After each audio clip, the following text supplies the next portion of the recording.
Before humans, before cities, before history was written, Earth belonged to giants.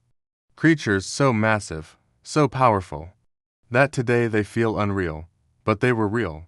And for millions of years, they ruled this planet.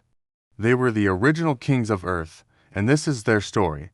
200 million years ago, our world was a place of extremes, almost unrecognizable. Earth was a deadly paradise. The air was thick, with oxygen levels far higher than today, fueling both life and fire. The forests were ancient and colossal, with trees that would dwarf anything standing now.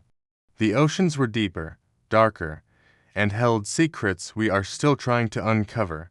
This supercharged environment created something incredible and terrifying: gigantism. Animals didn't just survive in this supersized world, they evolved into monsters. They grew to sizes that defy our modern imagination, becoming living titans that walked the earth. This wasn't just evolution, it was an arms race of flesh and bone, where size was the ultimate weapon. Welcome to an age when Earth was hell, and its inhabitants were the demons. Imagine a creature standing over 40 feet long, with a head so large you could stand inside its jaws. Imagine teeth the size of daggers, designed not to slice, but to crush solid bone. This wasn't just a dinosaur.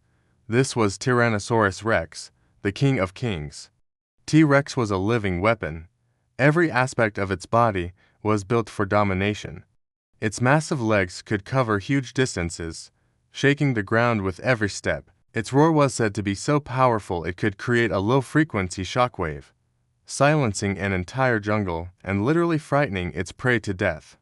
No predator dared to challenge it. Few prey could ever hope to escape it. The T-Rex didn't hunt merely to survive. It hunted to assert its absolute authority. It was the undisputed tyrant ruler of its domain, a symbol of prehistoric power that still captivates and terrifies us millions of years later.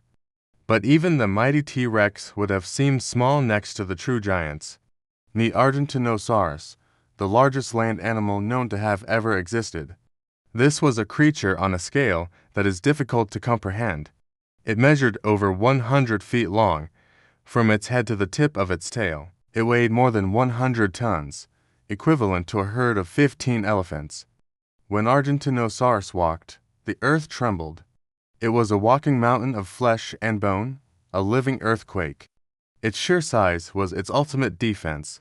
What predator would dare to attack something so immense?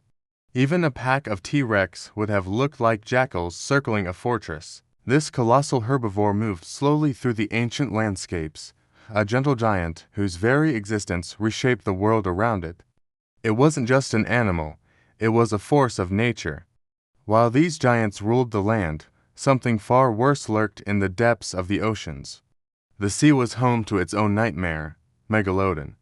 This was not just a shark, it was the apex predator of all time. Try to picture a great white shark, the most feared creature in our oceans today. Now, imagine something 3 times larger, with a bite force strong enough to crush a car. Megalodon's teeth were bigger than a human hand. Its jaws could open wide enough to swallow a small boat whole. This monster didn't just hunt whales, it erased them from the sea.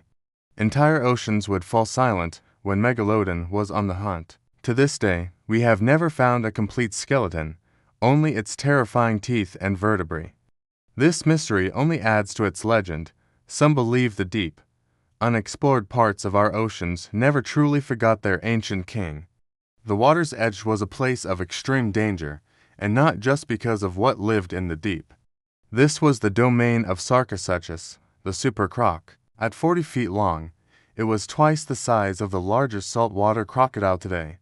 Its body was covered in thick, armored scales, making it a living tank, and its jaws were filled with over 100 thick teeth, designed for one purpose: to grab, crush, and drag.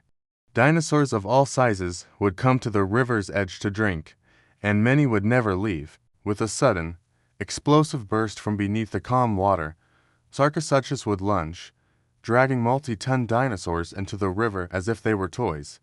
Even a T-Rex would have been cautious near its territory. The rivers didn't belong to the dinosaurs, they belonged to Sarcosuchus. But the giants didn't just rule the land and the sea, the sky itself belonged to them. Meet Quetzalcoatlus, one of the largest flying creatures of all time. This was not a bird. This was a pterosaur with a wingspan of over 40 feet, as wide as a small airplane. When it stood on the ground, it was as tall as a giraffe. When it took to the air, it didn't just fly, it soared like a god of the sky. It could cross continents, gliding on thermal currents for hundreds of miles without flapping its wings. From its vantage point high above, it watched everything. No creature, big or small, could escape the shadow it cast upon the land below. It was the master of the prehistoric skies, a silent observer and a deadly hunter, ruling its own vast, aerial kingdom. For millions of years, these giants were invincible.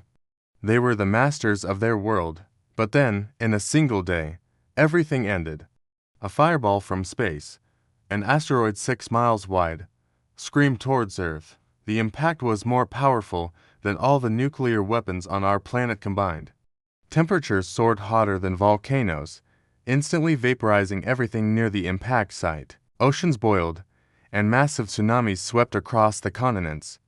The sky turned black with soot and debris, blocking out the sun for years. The world plunged into a dark, cold winter. The giants fell.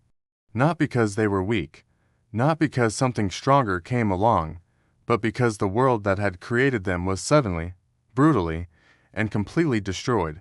Their reign was over. But the giants never truly left. Their bones settled into the earth, becoming stone, becoming mountains.